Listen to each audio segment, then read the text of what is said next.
یہ بات ہر وہ شخص جو خانہ کعبہ کی طرف جا رہا ہے اور رسول اعظم علیہ الصلوۃ والسلام کی بارگاہ عالی میں حاضری کا ارادہ جس نے کر رکھا ہے، سب سے بنیادی بات یہ ہے کہ اسے اپنے آپ کو ذہنی طور پر سب سے پہلے اپنے آپ کو ذہنی طور پر اس عظیم ترین فریضے کے لیے تیار کرے۔ یہ دنیا کے دیگر اسفار اور سفروں کی طرح کوئی سفر نہیں ہے، جیسے لوگ دنیا میں مختلف قسم کے سفر کرتے ہیں۔ یہ دنیا کے ہر سفر سے جدا انتہائی عظمتوں والا اور انتہائی محبتوں والا سفر ہے۔ اس سفر کا انتہائی گہرا تعلق انسان کی عقیدت و محبت سے ہے۔ یہ سفر محبت ہے، یہ عشق و محبت کا سفر ہے۔ اگر عشق و محبت وہ اپنے دل میں موجود نہیں پاتا اور محض سفر کی طرح ایک سفر کر رہا ہے تو بہت زیادہ اس بات کا امکان ہے کہ اس کا سفر خدا نہ خواستہ ضائع چلا جائے گا۔ اس سفر کی بنیادی چیز اور اساسی شے وہ محبت خدا اور محبت مصطفیٰ ہے۔ اگر وہ حاضری بارگاہ رسول اعظم علیہ الصلوۃ والسلام کے لیے نکلا ہے تو بنا محبت کے یہ سفر اسے فائدہ نہیں دے گا۔ تو باقی زاد راہ اپنی جگہ پر، زاد راہ لینا یہ ایک حاجی کے لیے ضروری ہے تاکہ اس کو کسی کے آگے ہاتھ نہ پھیلانا پڑے۔ یہ اللہ کی طرف سے بھی حکم ہے کہ زاد راہ لے لے، اور حج کی شرائط میں سے ایک شرط ہے کہ اس کے پاس زاد راہ موجود ہو، آنے جانے کا خرچ، وہاں رہنے کا خرچ یہ اس کے پاس موجود ہو، اتنا مال اس کے پاس موجود ہو کہ آسانی سے حج کے وہ ایام گزار سکے، اور پیچھے والوں کے لیے بھی اتنا چھوڑ کر جائے کہ اس کے پیچھے جو اس کی کفالت میں ہے انہیں کسی قسم کی آزمائش کا سامنا نہ ہو،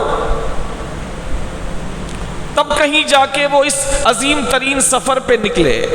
تو یہ زاد راہ تو ضروری ہے، حج کے شرائط میں سے ایک شرط ہے، اس کے بغیر حج لازم نہیں ہوتا، فرض نہیں ہوتا۔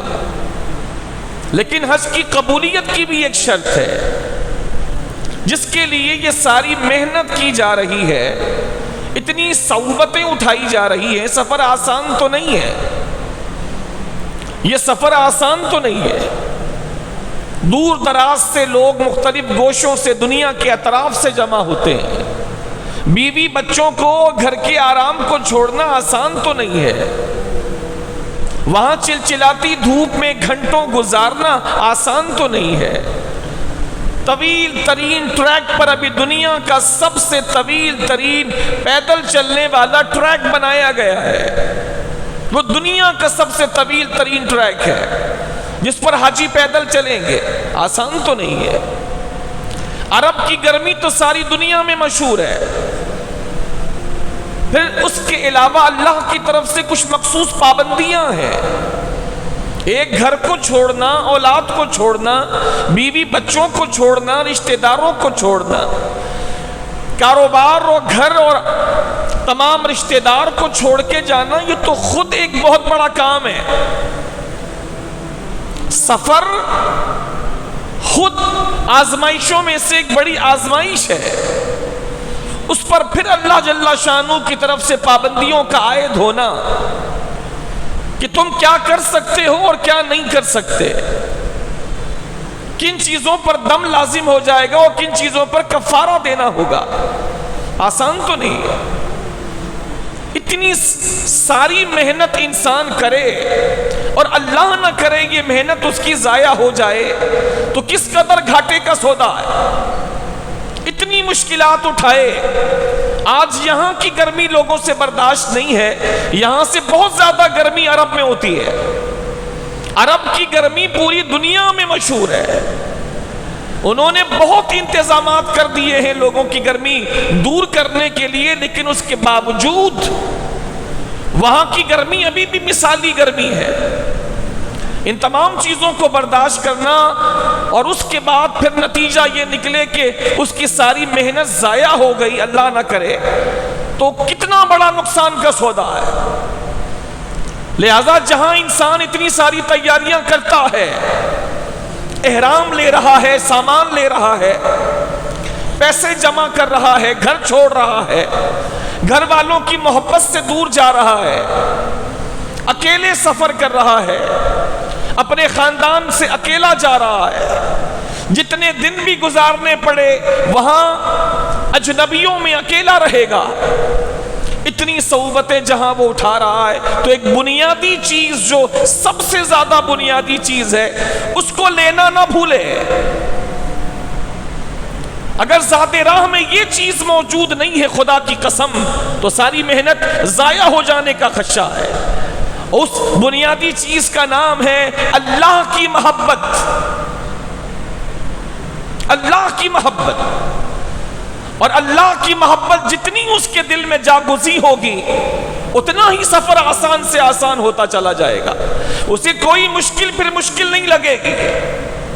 محبوب کے راستے میں اگر کانٹوں پر بھی چلنا پڑے تو کانٹے بھی پھول معلوم ہوتے ہیں، اور اگر محبت نہ ہو تو پھول بھی چبھنا شروع ہو جاتے ہیں۔ تو سب سے بنیادی چیز حج پر جانے والوں کو جو اپنے ساتھ لینی چاہیے اور اس پر محنت کرنی چاہیے وہ ہے اللہ کی محبت۔ اگر یہ محبت صحیح معنوں میں اس کے دل میں ہوگی تو پھر کسی چیز کے بارے میں کسی قسم کی پریشانی کی ضرورت نہیں، اس کی نماز بھی پھر نہیں چھوٹے گی،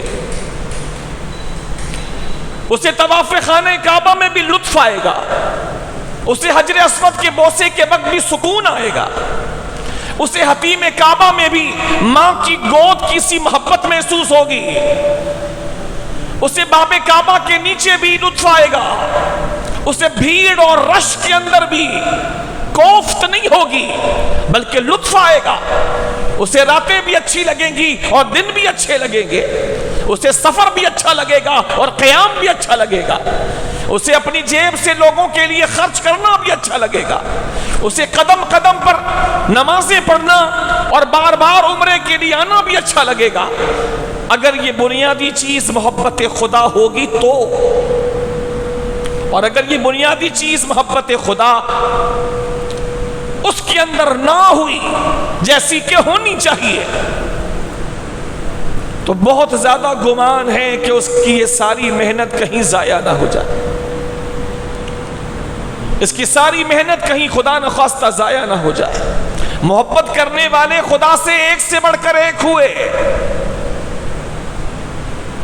اپنی محبت خدا میں انتہام کو پہنچے، خدا کی طرف سے بار بار ان کو آزمائش میں ڈالا گیا لیکن پھر بھی انہوں نے خدا کے در کو نہیں چھوڑا۔ ایک بزرگ جو کئی بار خانہ کعبہ کے سامنے دیکھے گئے اور بار بار جب وہ یہ کہتے تھے لبیک اللہم لبیک، میں حاضر ہوں اے اللہ، میں حاضر ہوں، وہ اپنی پوری توجہ کے ساتھ اللہ کی بارگاہ میں اپنی حاضری کا اقرار کرتے اور ہاتف سے غیب سے آواز آتی لا لبیک لک ولا سعدیک، تیری حاضری قبول نہیں ہے، تیری نیاز مندی قبول نہیں ہے۔ اب اللہ کی طرف سے ہاتف غیب سے اس آواز کے سننے کے بعد باقی کیا بچتا ہے؟ اگر محبوب ہی کی طرف سے یہ جواب ملے تیری حاضری قبول نہیں ہے تو پھر باقی کیا بچ جاتا؟ لیکن محبت کرنے والوں کے مزاج جدا جدا ہوتے ہیں، اور جو سچی محبت کرنے والے ہوتے ہیں وہ محبوب کی جھڑکیاں اور محبوب کی ڈانٹ بلکہ محبوب کی مار کھا کر بھی محبوب کے در کو کبھی چھوڑتے نہیں ہیں، محبوب کے در سے دور نہیں جاتے۔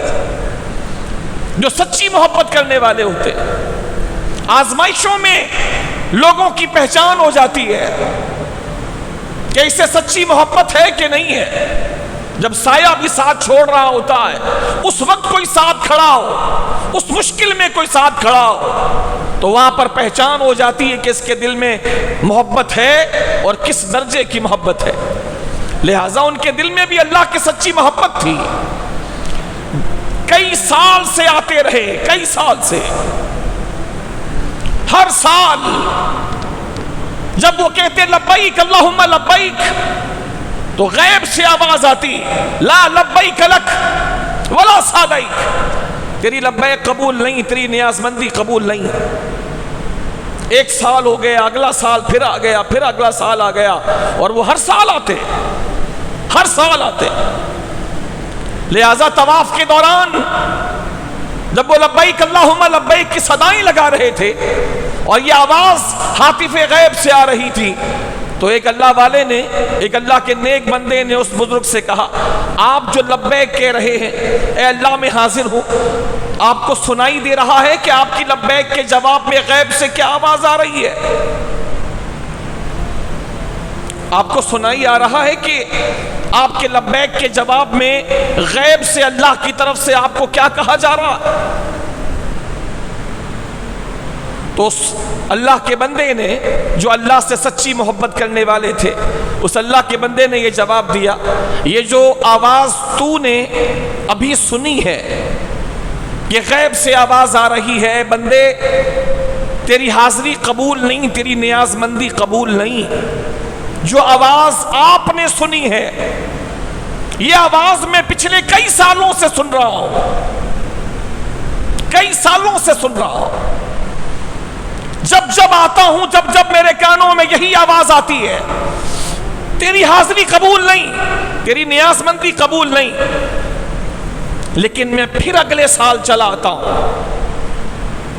اس سال بھی مجھے یہی آواز آتی ہے، تیری حاضری قبول نہیں، میں پھر اگلے سال چلا آتا ہوں۔ ایسے میں نے کئی سال بتا دیے، میں لبیک کہتا ہوں، غیب سے آواز آتی ہے تیری حاضری قبول نہیں۔ اس طرح میں نے کئی سال گزار دیے۔ تو اس نے کہا کہ پھر تم آتے کیوں ہو؟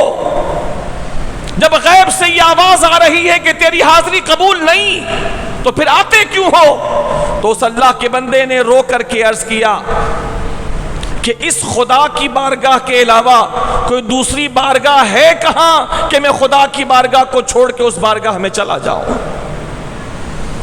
اس میرے مالک کی بارگاہ کے علاوہ کوئی دوسری بارگاہ ہے کہاں کہ اس بارگاہ کو چھوڑ کے میں وہاں جاؤں؟ لہذا ساری زندگی بھی مجھے یہی آواز آتی رہے، تیری حاضری قبول نہیں، میں پھر بھی آتا رہوں گا۔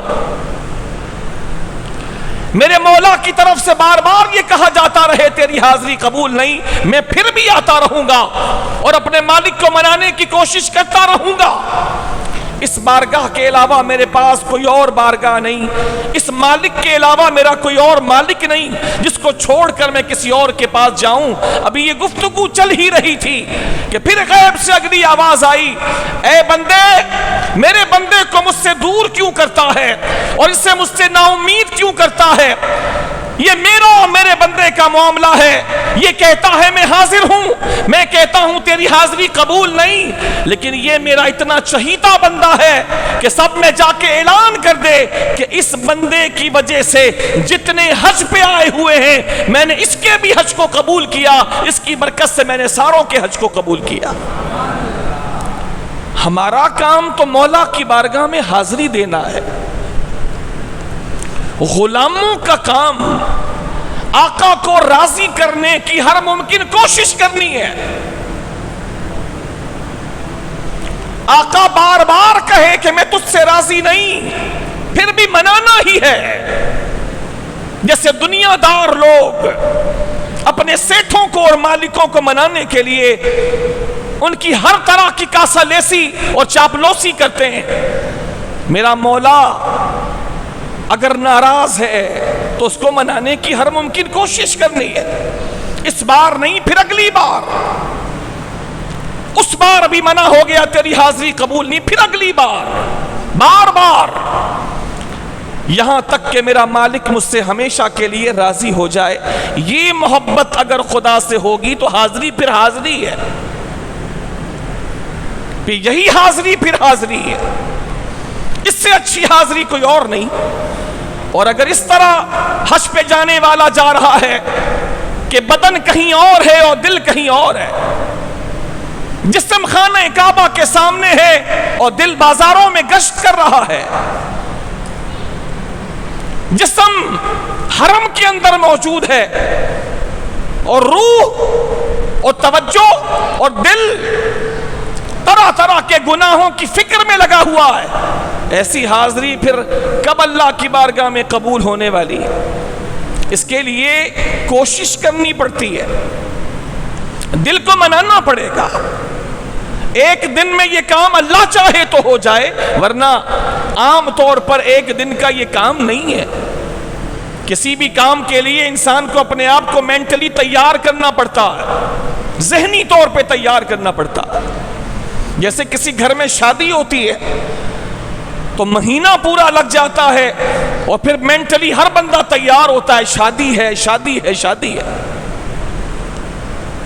کبھی مایوں ہو اور کبھی کچھ اور رسم، کبھی کچھ اور رسم، کبھی وہاں سے 10 مہمان، کہیں یہاں سے 20 مہمان، پورا ایک ماحول بن جاتا ہے۔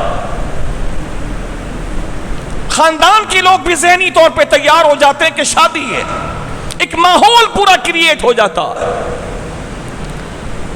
تب کہیں جا کے انسان ذہنی طور پر اس شادی کی رسم کے لیے، پروگرام کے لیے، بارات کے لیے، ولیمے کے لیے، مائیوں کے لیے، تمام چیزوں کے لیے ذہنی طور پہ بھی تیار ہوتا ہے، اس پہ وقت لگاتا ہے، راتیں لگتی ہیں، جگہ ہوتے ہیں، دن لگتے ہیں، کبھی نوکری چھوٹتی ہے، کبھی کام چھوٹتا ہے، کبھی دکان دیر سے کھلتی ہے، تب کہیں جا کر کے پورا ایک مائنڈ سیٹ بنتا ہے حج پہ جانے کے لیے، عمرے پہ جانے کے لیے۔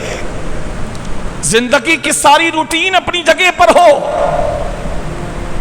اس کے لیے کوئی اہتمام نہ ہو، کوئی اس کے لیے تربیت نہ دی گئی ہو، کوئی اس کے لیے کتاب نہ پڑھی گئی ہو، کوئی اس کے ماڈل کو سامنے رکھ کر کے بار بار توجہ نہ کی گئی ہو، بار بار کسی ویڈیو کے ذریعے سے وہ مناظر نہ دیکھے گئے ہوں، بار بار کسی سے سن کر کہ وہاں کیا ہوتا ہے اور کیا کیفیت ہوتی ہے۔ آپ حج پہ گئے تھے، آپ مجھے بتائیں گے کہ آپ کی کیا کیفیت تھی حج کے دوران؟ آپ جب خانہ کعبہ کے سامنے تھے تو آپ کی کیفیت کیا تھی؟ آپ نے جب پہلی بار روضہ رسول پر سلام کے لیے حاضری دی تو آپ کی کیفیت کیا تھی؟ وہاں جب لوگ آتے ہیں تو کیفیت کیا ہوتی ہے؟ پڑھ کر، سن کر، دیکھ کر۔ آج تو تینوں طرح کے ذرائع موجود ہیں، پڑھنے کے لیے ایک نہیں 1000 کتابیں موجود ہیں، سننے کے لیے ایک نہیں 1,00,000 صوتی پروگرام موجود ہیں، ویڈیوز موجود ہیں کہ دیکھ بھی لیں، سن بھی لیں۔ اور اس کے علاوہ مشاہدہ کرنے کے لیے جو لوگ مشاہدہ کر کے آئے ان سے سننے کے ذرائع علیحدہ موجود ہیں۔ اگر ان چیزوں کو اختیار کیا جائے تو میں نہیں سمجھتا کہ دل میں خدا کی بارگاہ کی حاضری کی محبت نہ پیدا ہو جائے اور بندہ وہاں جانے سے پہلے تیار نہ ہو جائے، میں نہیں سمجھتا کہ اس کی کوئی وجہ بنتی ہے۔ ایسے بھی لوگ دیکھے گئے، آپ یقین مانیں،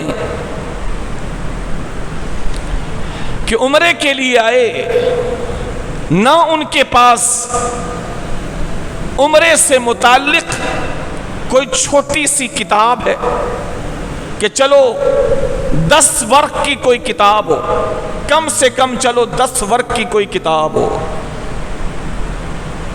نہ انہوں نے کہیں سے تربیت لی، نہ کوئی ویڈیو دیکھی، نہ اس کے لیے انہوں نے کہیں سے جا کر کچھ سیکھا، نہ کسی سے کچھ سنا۔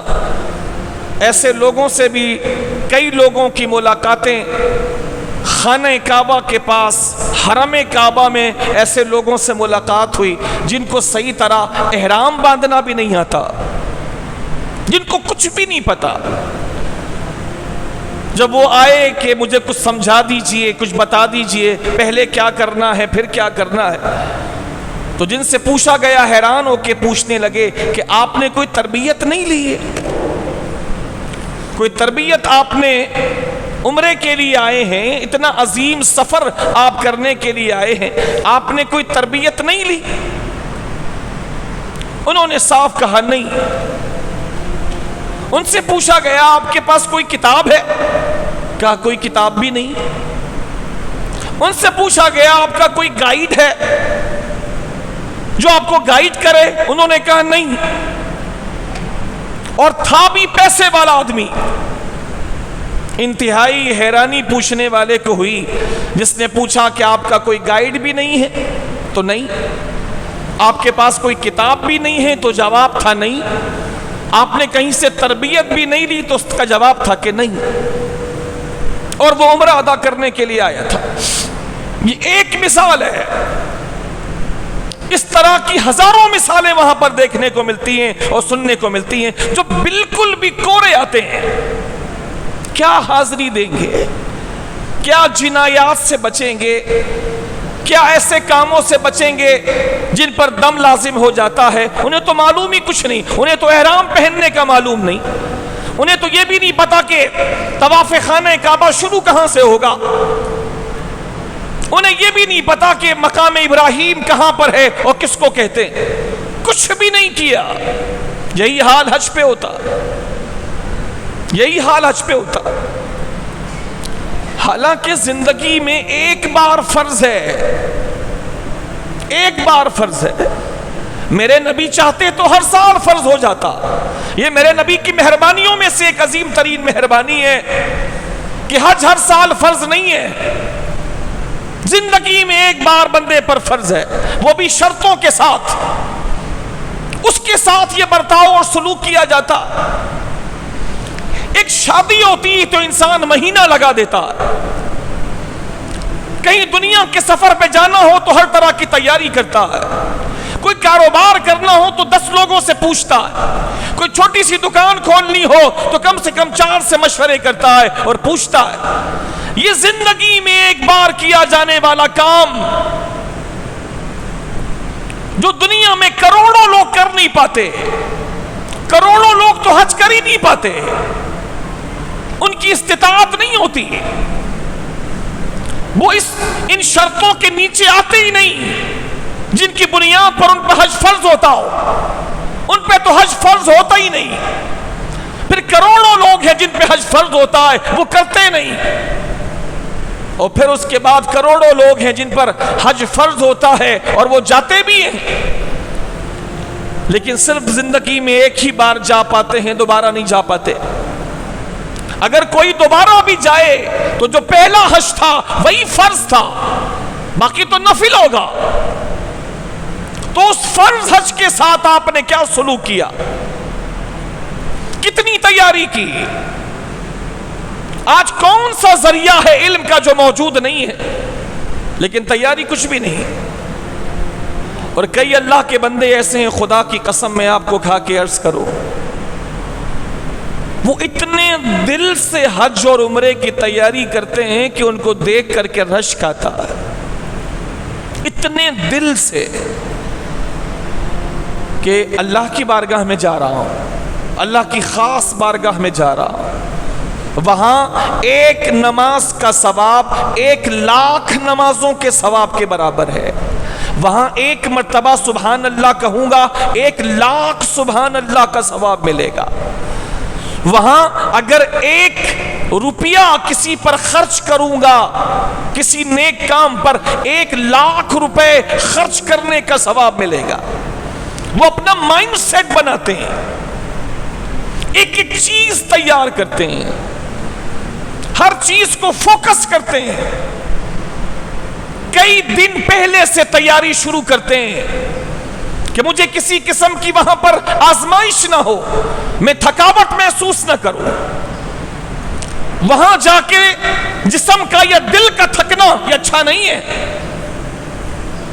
جبھی میرے امام نے کہا تھا کہ اے دل، دنیا میں جہاں چاہے تو تھک جانا، لیکن کم سے کم ان کے راستے میں تو تھکا نہ کر، ان کے راستے میں چلنے سے کبھی تھکاوٹ محسوس نہ کرنا۔ رسول اللہ کی بارگاہ میں، خدا کی بارگاہ میں چلنے سے اور محنت کرنے سے تھکاوٹ محسوس نہیں کرنا۔ وہ تیاری کرتے ہیں، پوری پریکٹس کرتے ہیں، ایک ایک چیز کی معلومات لیتے ہیں، تبھی ایسے لوگوں کا حج مقبول بنتا ہے جو محنت کرتے ہیں۔ جیسے اس اللہ کے بندے نے محنت کی، بار بار گئے اور بار بار جواب آیا تیری حاضری قبول نہیں، پھر گئے، پوری چاہ کے ساتھ گئے، پھر جواب آیا تیری حاضری قبول نہیں، پھر پوری چاہ کے ساتھ گئے اور بار بار جاتے رہے کہ مولا کو منانا میرا کام ہے، میری ذمہ داری ہے کہ میں مولا کی فرما برداری کرتا رہوں، میں گناہگار و سیاکار سہی، لیکن بار بار اپنے مولا کی بارگاہ میں حاضری دوں گا، اس لیے کہ اس بارگاہ کے علاوہ میرے پاس کوئی دوسری بارگاہ ہے ہی نہیں کہ جہاں جا کے میں اس مالک کو راضی کروں۔ میرا تو مالک و خالق ایک خدا ہی ہے۔ وہ اپنے آپ کو تیار کرتے ہیں۔ میں اللہ کے ایسے نیک بندوں میں سے ایک بندہ آپ کو بتاؤں، سبحان اللہ العظیم۔ ویسے ان سے اللہ کے فضل سے جب سے حضرت کا نام سنا اور تعارف ہوا، ایک غائبانہ محبت ہے الحمدللہ۔ حضور سیدنا عبداللہ ابن مبارک رحمت اللہ تعالی علیہ، حضور سیدنا عبداللہ ابن مبارک رحمت اللہ تعالی علیہ امام اعظم ابو حنیفہ رحمت اللہ تعالی علیہ کے بڑے عظیم شاگرد ہیں۔ یہ جب حج پہ جاتے تو اعلان کر دیتے ہیں، اتنا اہتمام، اتنا شوق، لوگوں کو اللہ کی بارگاہ میں لے جانے اور سہولت دینے کا اتنا شوق، اعلان کر دیتے کہ میں حج پہ جا رہا ہوں، جو میرے ساتھ حج پہ چلنا چاہے چلے۔ اللہ نے مال بھی دیا تھا اور دل بھی دیا تھا، لوگ کشا کشا ان کے پاس چلے آتے، ایک بڑی تعداد جمع ہو جاتی۔ عبداللہ ابن مبارک رحمت اللہ تعالی علیہ ان سے کہا کرتے کہ جو کچھ بھی تمہارا سامان ہے اس سامان کو فلاں فلاں فلاں فلاں پیٹیوں کے اندر ڈال دو۔ وہ پیٹیاں علیحدہ علیحدہ ہوتی، وہ باکس علیحدہ علیحدہ ہوتے، ان میں وہ اپنا سامان ڈال دیتے جو بھی وہ لے کر آتے۔ فرماتے اپنے پیسے بھی ان کے اندر ڈال دو، وہ ڈال دیتے۔ فرماتے اس پہ اب تالا ڈال دو، تالا ڈال کے چابی اپنے پاس رکھ لو، چابی لوگ اپنے پاس رکھ لیتے۔ پھر فرماتے میرے ساتھ چلو، سب کو بازار لے کے جاتے۔ فرماتے اپنے اپنے پسند کی چیزیں خرید لو، جو لینا ہے لے لو، احرام کی چادروں سے لے کر دیگر سامان تک جن کی تمہیں ضرورت ہے پورے راستے میں لے لو۔ وہ زمانہ اونٹوں اور خچروں اور گھوڑوں اور بیلوں ان چیزوں پہ سفر کرنے کا زمانہ تھا۔ فرماتے جو سامان لینا ہے لے لو، لے لیا کرتے۔ جب سب لے لیتے تو فرماتے کہ ان چیزوں کی خریداری کے پیسے کوئی بھی اپنی طرف سے ادا نہیں کرے گا، ان تمام لوگوں کی خریداری کے پیسے عبداللہ ابن مبارک رحمت اللہ تعالی علیہ ان کے حج کا ثواب جو اللہ ان کو دے گا۔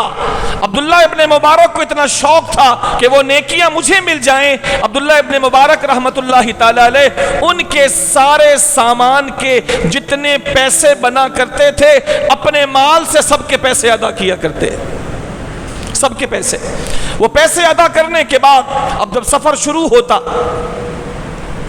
کھانا بھی اپنی طرف سے، سہولیات اپنی طرف سے، یہاں تک کہ وہاں پہنچ جاتے، حج ہوتا، قربانی کے جانور بھی ان کی طرف سے، اضافی پیسے بھی ان کو دے دیا کرتے، ہر موقع پر ان کے ساتھ تعاون کرتے۔ یہاں تک کہ حج مکمل ہونے کے بعد جب وہ لوگ واپس آنے لگتے تو فرماتے جو خریداریاں اپنے اپنے گھر والوں کے لیے کرنی ہیں کر لیں۔ لوگ خریداریاں کرتے، بال بچوں کے لیے کھجوریں و دیگر چیزیں وہ لوگ خریدتے، ان کے پیسے بھی عبداللہ ابن مبارک رحمت اللہ تعالی علیہ اپنے مال سے ادا فرماتے۔ اور پھر جب واپسی ہوتی تو عبداللہ ابن مبارک رحمت اللہ تعالی علیہ ان سے فرماتے کہ اپنے اپنے بکس کھول کر جو کچھ آپ کا سامان ہے وہ نکالیں، وہ جو سامان آپ لے کر آئے تھے وہاں لے جانے کے لیے وہ بھی، اور جو کچھ آپ نے وہاں سے خریداری کی ہے وہ بھی، یہ سارا کچھ، اور جو پیسے آپ کے پاس باقی بچے وہ بھی، یہ سارا کچھ آپ کا ہے۔ آپ اپنے گھر والوں میں خوشی خوشی لوٹ جائیے، آپ سبوں کو حج ادا کرنا اور حج پڑھ کر واپس آنا آپ سبوں کو بہت بہت اللہ کی طرف سے مبارک، آپ کو مبارک ہو اور آپ کو قبول ہو۔ پھر وہ لوگ اپنا سارا سامان لے کر اپنے گھروں کو لوٹتے۔ عبداللہ ابن مبارک رحمت اللہ تعالی علیہ ان لوگوں کو ذاتی پیسے اور مال میں سے ایک ٹکا بھی خرچ کرنے نہیں دیتے، بلکہ اپنی طرف سے ان کا سارا خرچہ اٹھایا کرتے تھے۔ ایسے بھی اللہ کے بندے ہوئے، اللہ نے مال دیا تو دل کھول کے خرچ کیا، اور اللہ کسی کی رکھتا نہیں ہے۔ جو اللہ کی راہ میں خرچ کرتا ہے اللہ کریم اس کو بڑھا کے عطا فرماتا ہے۔ عبداللہ ابن مبارک رحمت اللہ تعالی علیہ کو اللہ اور بڑھا کے عطا فرمایا کرتا۔ حاجیوں کو سہولت دینا یہ کوئی معمولی بات نہیں ہے۔ آج یہاں کوئی کسی کو اس گرم موسم میں اگر سادہ پانی ہی پلا دے تو اللہ اس کی نیکی کو ضائع نہیں فرماتا، یہ بھی نیکی۔ کسی تر جگر کے ساتھ اچھا سلوک کرنا اللہ کے حبیب نے فرمایا نیکی ہے۔ کسی زندہ کے ساتھ، تر جگر سے مراد کسی زندہ کے ساتھ کوئی خیر کرنا یہ نیکی ہے، اس کے ساتھ کوئی حسن سلوک کرنا یہ نیکی ہے۔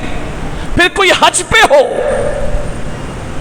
جو نیکیوں کا ایک مجموعہ ہے اور وہاں کوئی نیکی کرے، آنے جانے میں سہولت دے، تو پھر اس کی نیکیوں کا اندازہ پھر کون کر سکتا ہے؟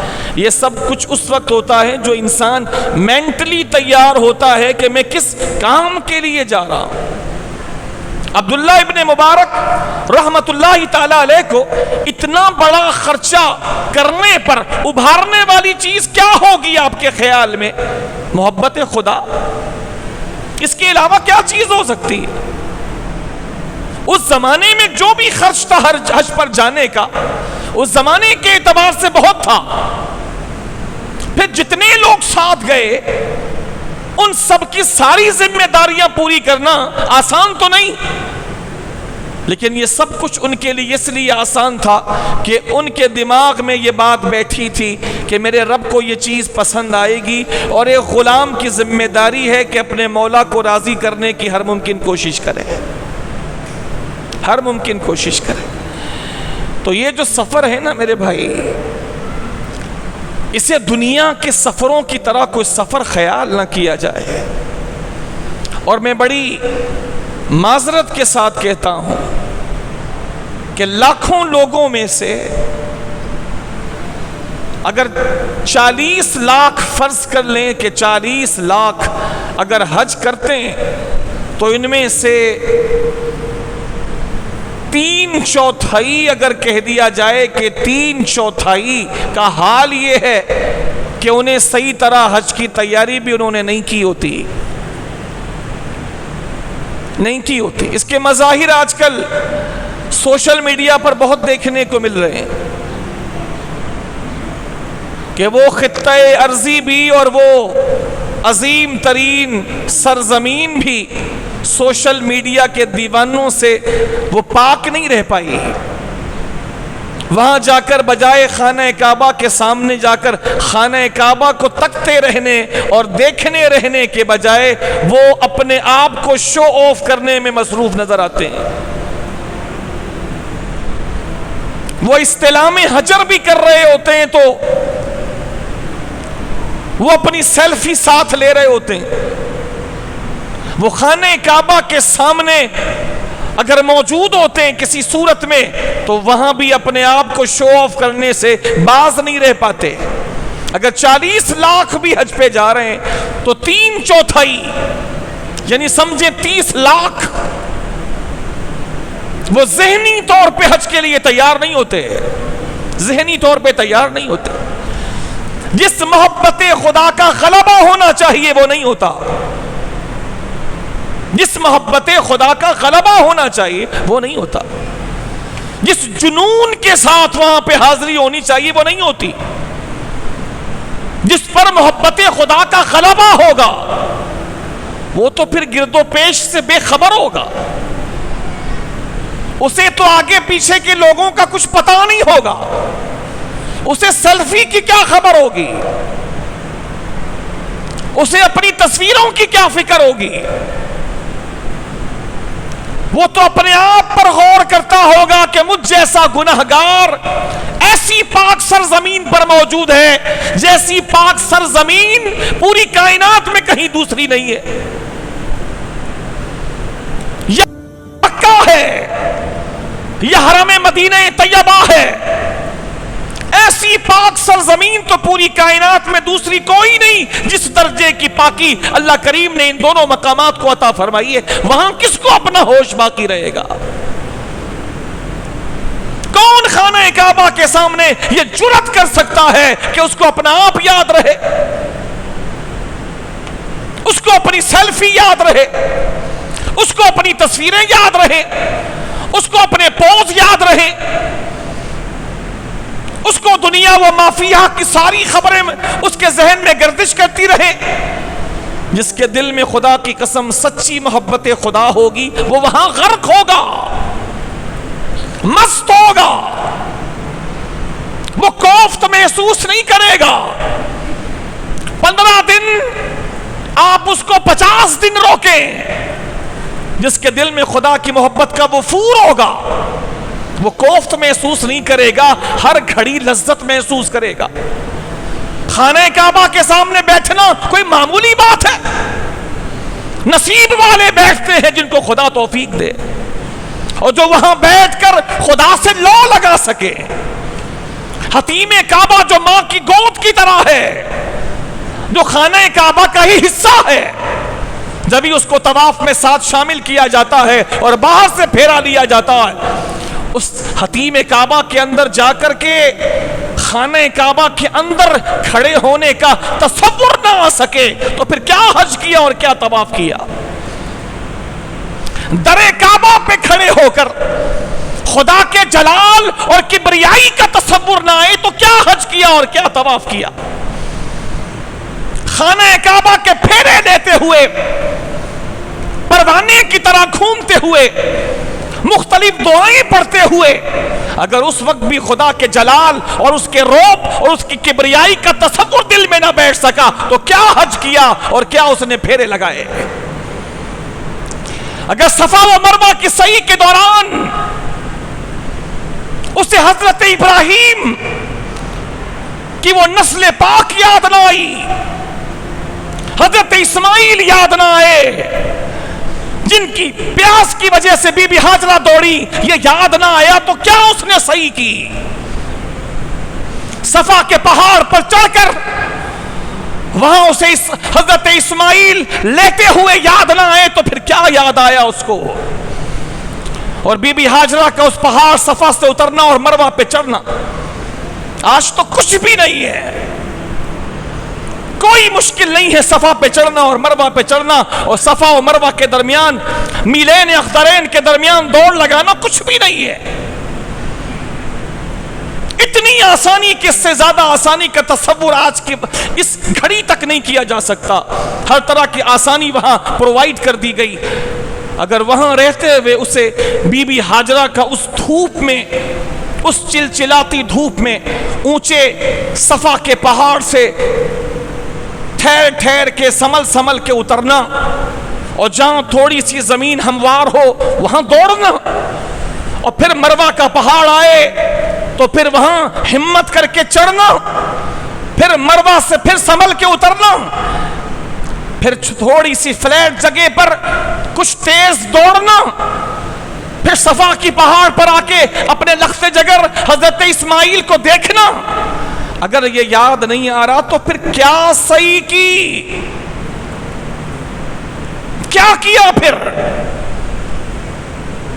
اگر مقام ابراہیم پر ان کے قدم مبارک کے پاس دو گانا پڑھتے ہوئے ابراہیم خلیل اللہ اور اسماعیل ذبیح اللہ، ان دونوں باپ بیٹوں کا خانہ کعبہ کو تعمیر کرنا، اس پتھر پہ چڑھ کر خانہ کعبہ کے ردے اٹھانا اگر یاد نہ آیا تو پھر کیا حج کیا،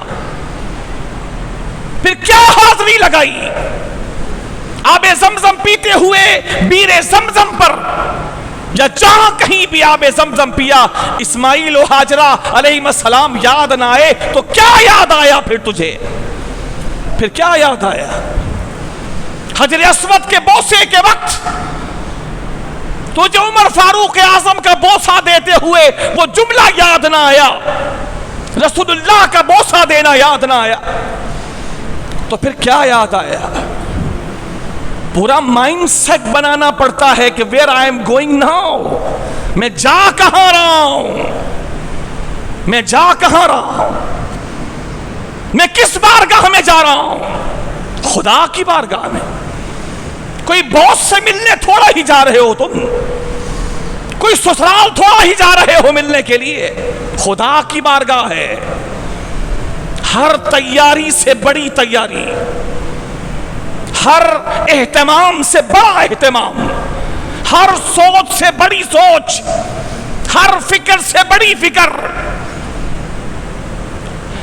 کیونکہ ایک ہی حج فرض ہے، وہ تم کرنے جا رہے ہو۔ پھر جو اس کے بعد تم گئے اللہ کی توفیق سے، وہ فرض نہیں ہوگا، وہ نفل ہوگا، وہ فرض نہیں ہوگا، وہ نفل ہوگا۔ یہ فرض ہے جو تم پہلی بار جا رہے ہو، لہذا پورا اہتمام چاہیے۔ اور پہلی بار کے بعد اگر 10 بار اور 100 بار بھی جاؤ تو جب بھی جاؤ اہتمام کے ساتھ جاؤ کہ بارگاہ خدا میں جا رہے ہو، بارگاہ خدا میں جا رہے ہو۔ وہاں کوئی لمحہ خالی نہیں جانا چاہیے، کوئی لمحہ۔ وہاں تمہارا کھانا کھانا بھی عبادت بننا چاہیے، تمہارا کھانا کھانا بھی عبادت بننا چاہیے۔ اللہ کے پیارے نبی علیہ الصلوۃ والسلام نے اس کی فضیلت بیان کرتے ہوئے ارشاد فرمایا، جو اہتمام سے حج کرے، اہتمام سے، اس میں کوئی بے حیائی کی بات نہ کرے اور کوئی جھگڑا نہ کرے۔ اللہ کے نبی علیہ الصلوۃ والسلام نے ارشاد فرمایا، جو حج میں کوئی بے حیائی نہ کرے، جس کے خطرات اب بہت زیادہ بڑھ گئے ہیں۔ جبھی میں نے پچھلے جمعے کو 2 باتوں میں سے، 2 احتیاطوں میں سے ایک احتیاط آخر میں یہ بتائی تھی کہ حج اور عمرے پہ جانے والا ایک کام یہ ضرور کرے کہ اپنی نگاہوں کی حفاظت کرے، کیونکہ وہاں کا ثواب بھی سب سے زیادہ ہے اور وہاں کا عذاب بھی سب سے زیادہ ہے۔ اگر ایک نیکی پر خدا 1,00,000 نیکی کا ثواب دے رہا ہے تو 1 گناہ پر 1,00,000 گناہ کا عذاب بھی ہوگا۔ بہت سنبھلنا ہے وہاں پر، بہت زیادہ سنبھلنا ہے۔ لہذا ایک بار جائے یا ایک بار کے بعد بار بار جائے، ہر بار پوری احتیاط اور پوری تیاری کے ساتھ جائے کہ میں خانہ خدا میں جا رہا ہوں، خانہ خدا میں جا رہا ہوں۔ وہاں اگر احتیاط نہ کر سکا تو پھر یقین جانے کہ بندہ پھر تباہ و برباد ہو جاتا ہے۔ کئی لوگ ہیں جن کو دیکھا گیا حج کرنے سے پہلے بڑے اچھے تھے، میں آپ کو بالکل ریئل کیس بتا رہا ہوں کہ حج کرنے سے پہلے بہت اچھے تھے، ان کو مسجد کی پہلی صف میں دیکھا جاتا تھا، ان کو درود و سلام میں دیکھا جاتا تھا، ان کو مسجد میں زیادہ دیکھا جاتا تھا، لیکن حج کرنے کے بعد ان کو دیکھا گیا کہ وہ نفل چیزیں تو اپنی جگہ پر تھیں، وہ تو گئیں، مسجد کی حاضری بھی ان سے چلی گئی، مسجد کی حاضری بھی چھوٹ گئی۔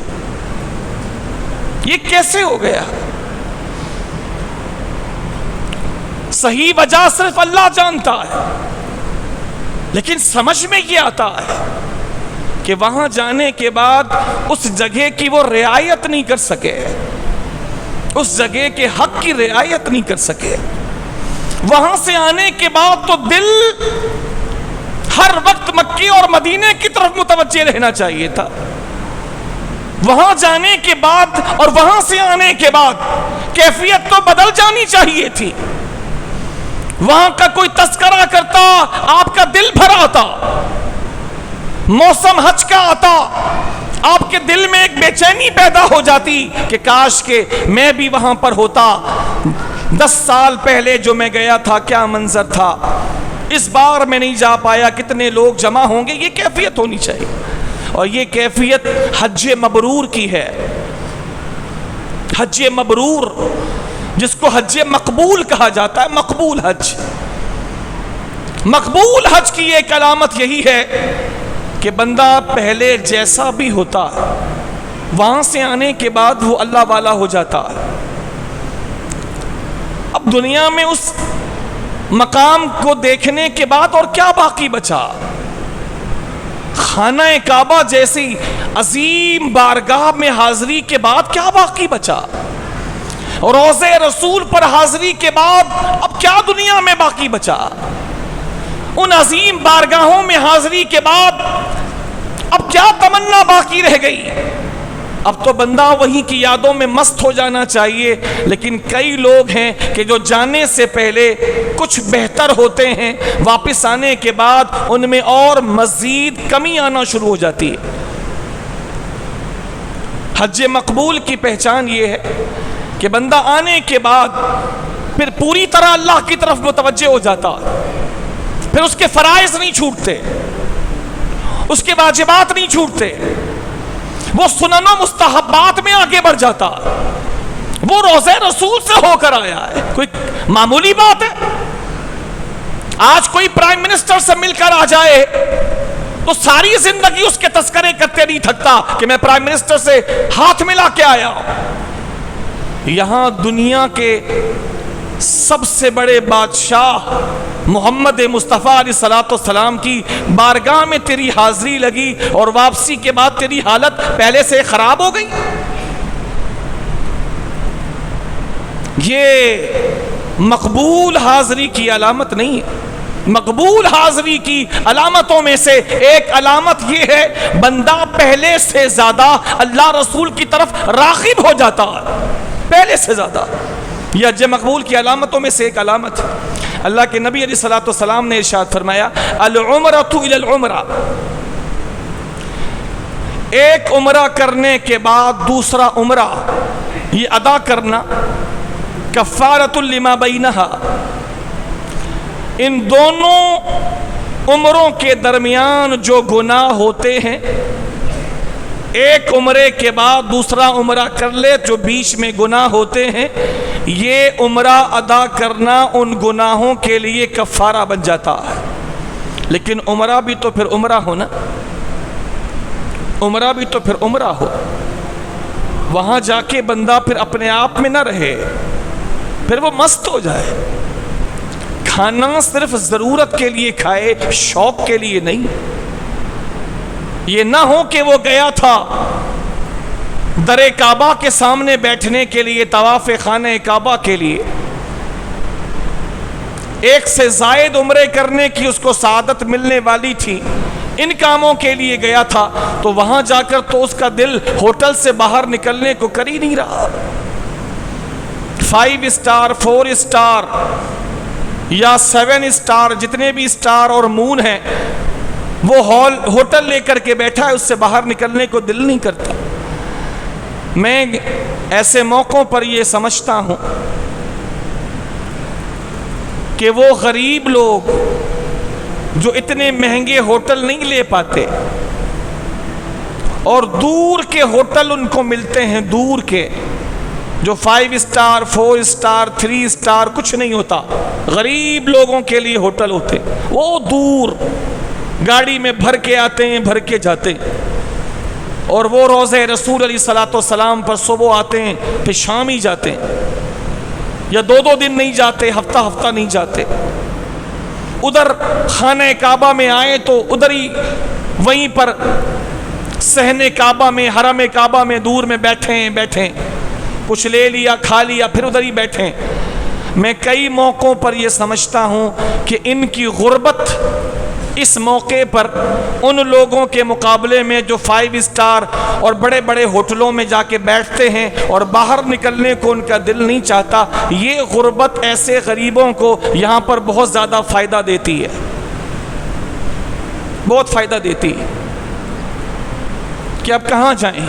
وہ ہوٹل دور ہے, لگے گا جانے میں 1 گھنٹہ, گاڑی بھرے گی, لوگ بیٹھیں گے, پھر جائیں گے, کوئی اسپیشلٹی نہیں ہے. پھر کب گاڑی لگے گی, پھر کب آئیں گے, یہیں رہو, یہیں روضہ رسول کے پاس رہو, یہیں حرم کعبہ میں رہو. اس موقع پر ان کی غربت ان امیروں کے مقابلے میں ان کو زیادہ فائدہ دیتی ہے. ورنہ آج کل سننے میں آیا کہ کئی ہوٹل ایسے بنائے گئے ہیں جہاں ان لوگوں کی سہولت کے لیے سوئمنگ پول وغیرہ بھی بنا دیے گئے. اب کون باہر نکلے گا؟ امام مالک رحمۃ اللہ تعالی علیہ کا موقف مجھے یہاں پر پسند ہے, اور آج کے دور میں سمجھتا ہوں کہ امام مالک رحمۃ اللہ تعالی علیہ اگر وہ زندہ ہوتے تو لازمی طور پر اپنے اس قول پہ عمل کرواتے. امام مالک رحمۃ اللہ تعالی علیہ کا فرمان یہ ہے, حرم کعبہ اور حرم مدینہ ان کے حدود میں کسی کی کوئی رہائش نہیں ہونی چاہیے. فرمایا سب کو باہر نکالو, رہائش باہر ہوگی, ہوٹل باہر, پورے حرم سے, حرم بہت بڑا ہے, وہاں سے باہر نکالو. کوئی ہوٹل, کوئی رہائش یہ حرم کے اندر نہیں ہوگا, نہ حرم مکہ میں نہ حرم مدینہ میں. فرماتے باہر نکالو. پوچھا گیا کیوں حضرت؟ فرمایا اس سے خانہ کعبہ اور روضہ رسول کے روب اور جلال میں لوگوں کے دلوں میں کمی واقع ہوگی, روب میں کمی واقع ہوگی.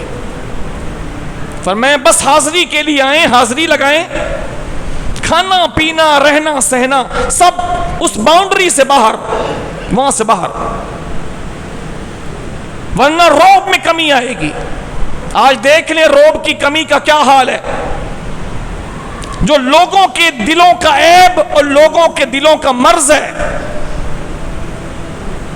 وہ ویڈیو آپ میں سے کئیوں نے دیکھی ہوگی. سامنے خانہ کعبہ ہے, سامنے خانہ کعبہ ہے, اور خانہ کعبہ کے بالکل سامنے 10 قدم کا فاصلہ ہوگا, 20 قدم کا فاصلہ لے لے. لوگ سامنے سے طواف کر رہے ہیں اور یہ بندہ خانہ کعبہ کے سامنے بیٹھ کر پب جی گیم کھیل رہا ہے, پب جی گیم کھیل رہا ہے خانہ کعبہ کے سامنے. روضہ رسول پہ اب طرح طرح کی ویڈیوز وائرل ہونا شروع ہو گئی. وہ آ رہا ہے تو سیلوٹ کر رہا ہے, اپنے انداز سے سلام اللہ کے نبی کو پیش کر رہا ہے.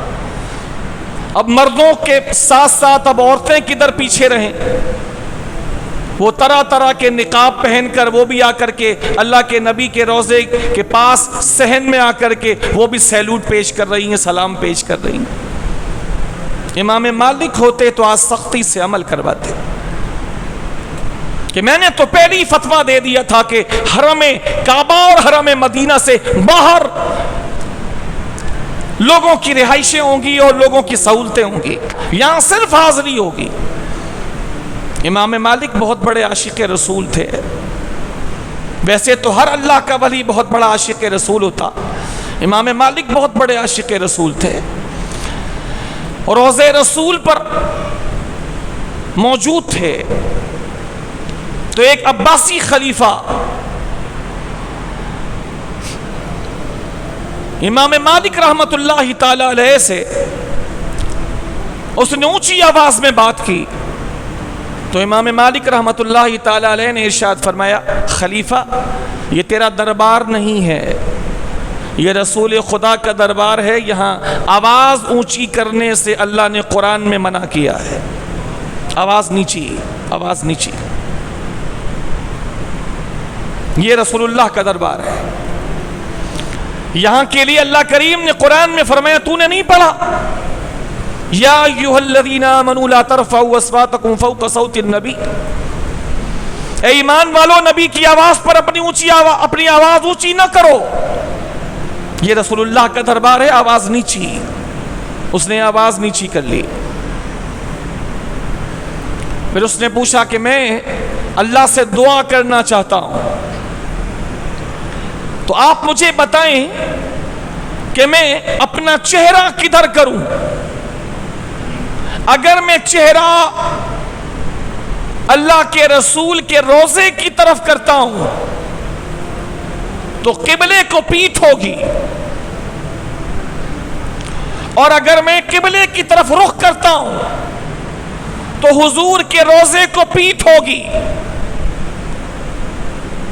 تو میں کس طرف چہرہ کروں، کس طرف پیٹھ کروں؟ امام مالک رحمت اللہ تعالی علیہ، جو امام مدینہ کہلاتے ہیں، امام دار الہجرہ کہلاتے ہیں، حضور کے شہر مدینہ کے امام، اور جن کو اقطاب میں شمار کیا گیا کہ یہ قطبوں میں سے قطب تھے، سوال ہے کہ میں چہرہ کدھر کروں؟ اگر حضور کے چہرے کی طرف اپنا چہرہ کروں تو قبلے کو میری پیٹھ ہو جائے گی، اور اگر قبلے کی طرف میں رخ کروں تو حضور کو پیٹھ ہو جائے گی۔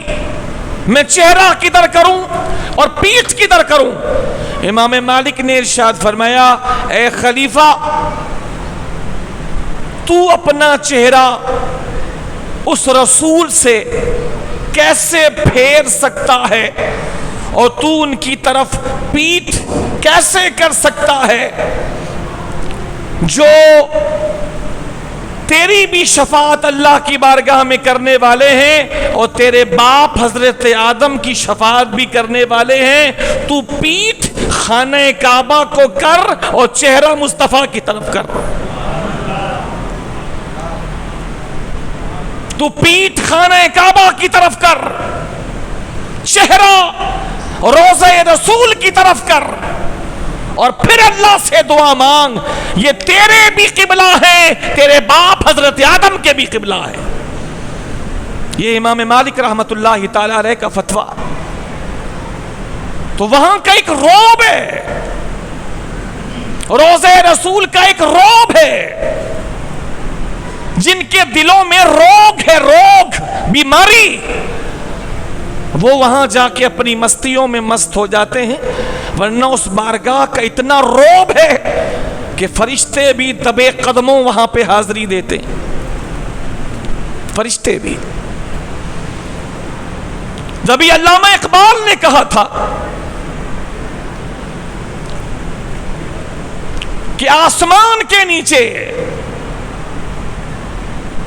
ایک بارگاہ ہے جس کا رتبہ عرش سے بھی زیادہ ہے، آسمان کے نیچے، اور اس بارگاہ کا مقام عرش سے بھی اونچا اور بلند ہے۔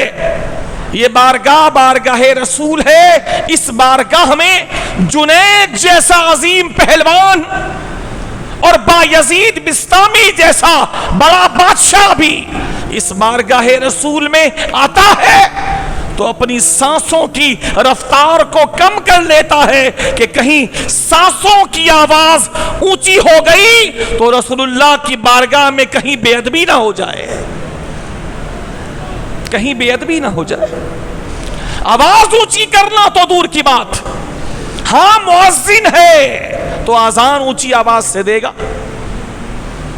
ہاں خطیب ہے تو خطبہ اونچی آواز سے دے گا، لیکن ان کاموں کے علاوہ جن میں آواز اونچی کرنے سے منع ہے، اس بارگاہ میں آواز سب سے زیادہ نیچی رکھنی ہے۔ اس بارگاہ کا روب ہے، اجلال ہے، یہاں آواز اونچی نہیں کرنی، یہاں ادب کا دامن نہیں چھوڑنا۔ سیدی اعلیٰ حضرت سے پوچھا گیا حضور کے روضے پہ جائیں تو جالی کو چوم لیں، ہاتھ لگا لیں؟ فرمایا نہیں، نہیں، ہرگز نہیں۔ جب وہاں حاضری ملے تو نہ جالی مبارک کو ہاتھ لگانا ہے، نہ حضور کی مبارک جالی کو بوسہ دینا ہے، چومنا بھی نہیں، ہاتھ بھی نہیں لگانا، اس لیے کہ کہاں ہم گندے اور کہاں وہ پاک جالیاں۔ فرمایا 4 ہاتھ کے فاصلے سے رہنا، 4 ہاتھ کے فاصلے سے رہنا، اور 4 ہاتھ کے فاصلے سے رہ کر سلام محبت سے اور ادب سے عرض کرنا، کیا تیرے لیے یہ کافی نہیں ہے کہ تجھے انہوں نے کرم فرما کر اپنی بارگاہ میں آنے کی اجازت دے دی؟ کیا یہ کافی نہیں ہے کہ تو ان کے سامنے کھڑا ہے؟ وہ تو ہر جگہ سے تجھے نواز رہے تھے، یہاں بلا کر تجھے نواز رہے ہیں، یہ تیرے لیے کافی نہیں ہے؟ بس اتنا ہی رکھ، نہ جالی مبارک کو ہاتھ لگانا، نہ جالی مبارک کو بوسہ دینا، اس لیے کہ کہاں وہ پاک جالیاں اور کہاں ہم ناپاک و گناہگار لوگ۔ ادب ہے۔ حضرت انس بن مالک رضی اللہ تعالیٰ عنہ، جو نبی کریم علیہ السلام کے عظیم ترین صحابی ہیں، جب حضور کے روضے پر آتے تو جیسے نماز میں کھڑے ہوتے ہیں ناف کے نیچے ہاتھ باندھ کر، انس بن مالک ناف کے نیچے ہاتھ باندھ کر ادب سے سر جھکا کے کھڑے رہتے حضور کے روضے کے سامنے۔ صحابی رسول نماز کی طرح ناف کے نیچے ہاتھ باندھ کر کھڑے رہتے، کئی دیکھنے والوں کو لگتا کہ جیسے نماز کے اندر کھڑے ہو، اتنے ادب سے کھڑے ہوتے۔ تو وہ بارگاہ ہو، بارگاہ رسول ہو، یا وہ بارگاہ عالی، بارگاہ خدا ہو، یہ تو جائے ادب ہے۔ یہاں تو انسان شوق و محبت میں اپنے آپ سے گم پائے۔ بازاروں میں اور ہوٹلوں میں بیٹھنے کے لیے تو نہیں گیا، عمدہ کھانے کے لیے تو نہیں گیا، خریداریوں کے لیے تو نہیں گیا۔ ہاں چلو اہل خانہ کی محبت میں کوئی ایک آدھ خریداری ہو گئی تو الگ بات ہے، لیکن بازار ہی بازار اور ہوٹل ہی ہوٹل، اور جس ہوٹل میں اسٹے ہے اس سے باہر نکلنے کو دل نہ کرے۔ یہ چند دن ہیں، گزر جائیں گے، پھر نہ جانے نصیب لائے کہ نہ لائے، پھر حاضری ہو کہ نہ ہو۔ تو یہاں رہ کے غافل ہے، کروڑوں لوگ ترس رہے ہیں یہاں آنے کے لیے، تو آ کے غافل ہے۔ کروڑوں لوگ ترس رہے ہیں، تو وہاں پہنچ کے غافل ہے۔ تیری اس کیفیت پر جتنا ماتم کیا جائے کم ہے کہ تو اس پاک دہلیز پر پہنچ کے بھی غافل ہے۔ کوئی پب جی کھیل رہا ہے، کوئی سیلفی بنا رہا ہے، کوئی اپنی ویڈیو بنا کے اسٹیٹس پہ ڈال رہا ہے، دنیا میں پھیلا رہا ہے سوشل میڈیا پر۔ اس لیے گئے ہو؟ یہ تمہارا حج ہے؟ کس نے کہا ہے کہ کوئی تمہیں دیکھنے کے لیے اتنا بیتاب ہے کہ تم لمحے لمحے کی ویڈیو بنا کر سوشل میڈیا کے حوالے کرو؟ کیوں تمہیں اتنا گمان ہو گیا اور خوش فہمی ہو گئی کہ لوگ تمہیں دیکھنا چاہتے ہیں کہ تم جگہ جگہ کیسے لگ رہے ہو؟ کیوں تمہیں یہ نفسیاتی مرض لاحق ہو گیا کہ تمہیں یہ گمان ہو گیا کہ لوگ مجھے ہر اینگل سے دیکھنا چاہتے ہیں؟ تمہیں تمہارا خدا وہاں متوجہ دیکھنا چاہتا ہے۔ کچھ خدا کی بھی آواز تجھے آ رہی ہے، کچھ خدا کی بھی آواز تیرے دل پہ آ رہی ہے۔ اس بارگاہ میں خدا تجھے اپنی طرف متوجہ دیکھنا چاہتا ہے، یہ آواز تجھے آ رہی ہے۔ یہ خانہ کعبہ ہے، سمجھ رہا ہے؟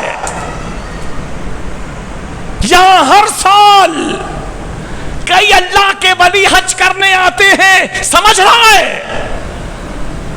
اللہ کے کئی نبی حج کرنے آتے ہیں، ان کے ساتھ تو حج پہ موجود ہے، سمجھ رہا ہے؟ تو سمجھ رہا ہے کہاں ہے تو؟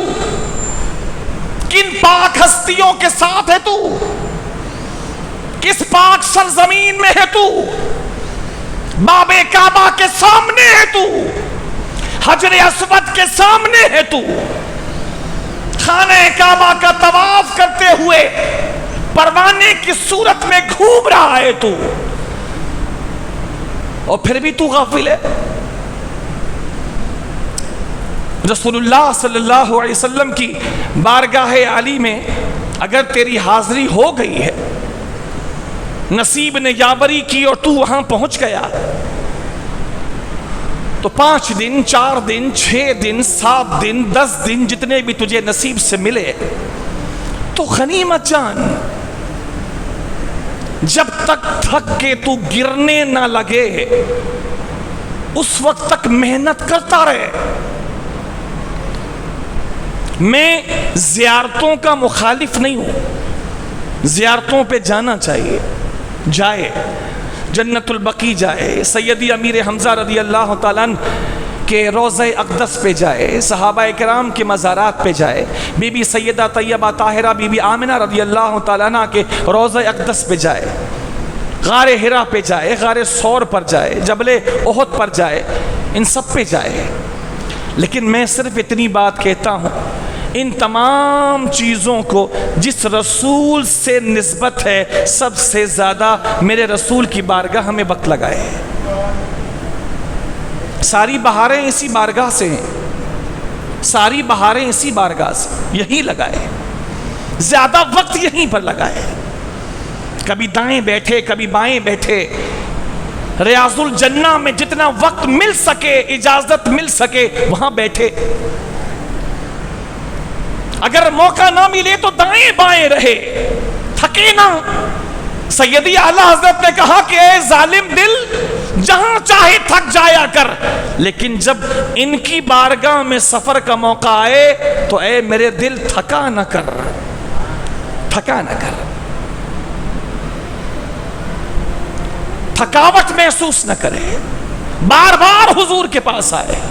ارے بھائی پھر کب آنا ہوگا نہیں پتا، نہیں پتا، آ گئے ہو تو غنیمت جانو، کم کھاؤ، آب زمزم زیادہ پی لو، جو جو میرے نبی نے فرمایا وہ کرو تاکہ مقبول حاضری ہو، مقبول حاضری ہو، مقبول حاضری ہو۔ اگر حضور کے روضے کے قریب زیادہ وقت اگر مل جائے تو وہاں لگاؤ، سامنے سے منع کر رہے ہیں تو قدموں کے پاس آ جاؤ، وہاں سے خدا نخواستہ ہٹاتے ہیں تو الصفہ چبوترے پر آ جاؤ، وہاں سے خدا نخواستہ ہٹاتے ہیں ریاض الجنہ پہ آ جاؤ، وہاں سے منع کرتے ہیں تو ایک مرتبہ سلام کر کے جاؤ، پھر آ جاؤ، پھر جاؤ، پھر آ جاؤ، پھر جاؤ، پھر آ جاؤ، بار بار کرو۔ پکڑ لیتے ہیں کہ تم بار بار آ رہے ہو، باہر جا کے صحن میں بیٹھ جاؤ، دور نہیں جاؤ، وہیں رہو، وہیں رہو، ان کے قدموں میں رہو، ان کے پاس بیٹھے رہو، وہاں کھڑے رہو، کچھ نصاب لے کر جاؤ، حساب لے کر جاؤ کہ کم سے کم 2 قرآن پورا میں خانہ کعبہ کے قریب ختم کروں گا، اور کم سے کم 2 قرآن میں رسول اللہ صلی اللہ علیہ وسلم کے روضہ مقدسہ کے قریب بیٹھ کر ختم کروں گا۔ دلائل الخیرات لے کر جاؤ، درود شریف کی مقبول عام کتاب جو حضور نے اپنی بارگاہ میں مقبول فرمائے، وہ درود، وہ کتاب لے کے جاؤ۔ ہر دن کے درود لکھے ہیں، ہر دن کے درود لکھے ہیں، جمعرات کو یہاں سے یہاں تک پڑھو، جمعے کو یہاں سے یہاں تک پڑھو، ہفتے کو یہاں سے یہاں تک پڑھو، پورے ہفتے کے درود لکھے ہیں، دعائیں لکھی ہیں، وہ بار بار پڑھو۔ جمعرات ختم ہو گئی، جمعے کا شروع کر دو، جمعہ ختم ہو گیا، ہفتے کا شروع کر دو، اس بارگاہ میں زیادہ سے زیادہ درود و سلام پڑھو۔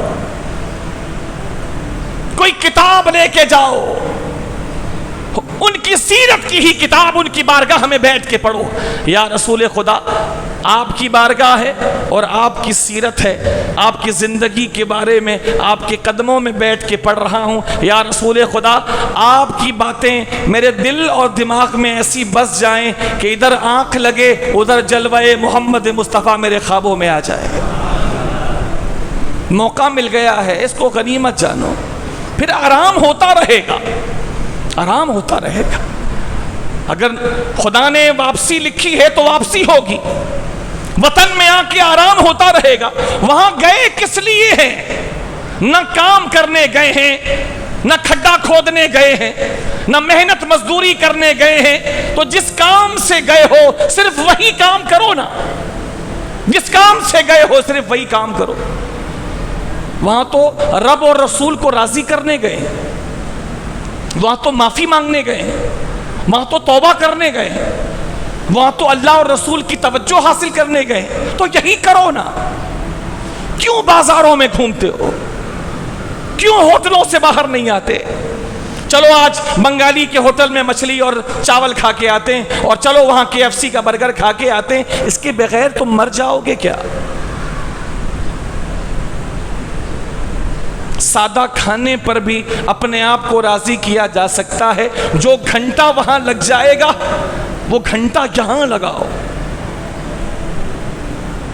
جو 2 گھنٹے مارکیٹ میں لگ جائیں گے یہاں لگاؤ، یہاں لگاؤ۔ ٹھیک ہے گھر والوں کے لیے ایک دن خریداری کرنے چلے گئے، لیکن جھٹ گئے اور پٹ آئے، ایسے جیسے دیوانہ تڑپتا ہے اپنے آقا کے لیے، دل وہیں لگا رہے کہ یار جلدی کرو یار، جلدی جانا ہے، تم لوگ مجھے کدھر لے کر آ گئے یار، میں نے بولا بھی تھا کہ مجھے نہیں ہے بھوک کھانے کی۔ آپ لوگ اپنا گروپ چلاؤ یار، میں نے منع تھوڑی کیا، آپ اپنا گروپ چلاؤ جیسے چلانا ہے، بس مجھے میرے حال پہ چھوڑ دو، مجھے اور میرے خدا کو اور مجھے اور میرے مصطفیٰ کو چھوڑ دو، مجھے ان کی دہلیز پہ چھوڑ دو، میرے کو ٹچ نہیں کرو کہ آج وہاں کھانا کھانا ہے، آج بازار جانا ہے، آج فلان کرنا ہے، مجھے وہیں پر چھوڑ دو۔ میں یہیں کے لیے آیا ہوں، میں یہیں کے لیے آیا ہوں، میرا سارا سفر انہی کے لیے ہے۔ جو کہیں نہیں ملے گا وہ یہاں ہے، اور یہاں آ کے بھی اگر میں وقت نہ دے سکوں تو مجھ سے بڑا بدنصیب کون ہوگا؟ لہٰذا یہ ذہن بنانے کی ضرورت ہے کہ میں نے اپنا وقت اگر مکے میں ہے تو کہاں گزارنا ہے؟ مکے میں ہے تو کہاں گزارنا ہے؟ خانہ کعبہ کے پاس۔ اگر مکے میں ہے تو وقت کہاں گزارنا ہے؟ اور اگر مدینے میں ہے تو کہاں گزارنا ہے زیادہ؟ روضہ رسول کے پاس۔ یا رسول اللہ، آپ کا گنہگار آ گیا ہے، نگاہ توجہ فرما دیجئے، اللہ نے آپ کے پاس بھیجا ہے، اللہ نے آپ کے پاس بھیجا ہے، اللہ نے ہمیں فرمایا کہ یہ اگر گناہ کر لیں تو اے حبیب تیری بارگاہ میں آ جائیں، اور اے حبیب اگر یہ تیری بارگاہ میں آ گئے اور پھر تیری بارگاہ میں آ کے یہ ہم سے توبہ مانگیں گے، اور اے رسول اگر تو بھی ان کے لیے ہاتھ اٹھا دے گا تو یہ لوگ اللہ کو بہت توبہ قبول کرنے والا اور بہت رحم کرنے والا پائیں گے۔ یا رسول خدا، میں تو معافی مانگنے آیا ہوں، میں معافی مانگنے آیا ہوں، مجھے رب سے معافی دلا دیجیے۔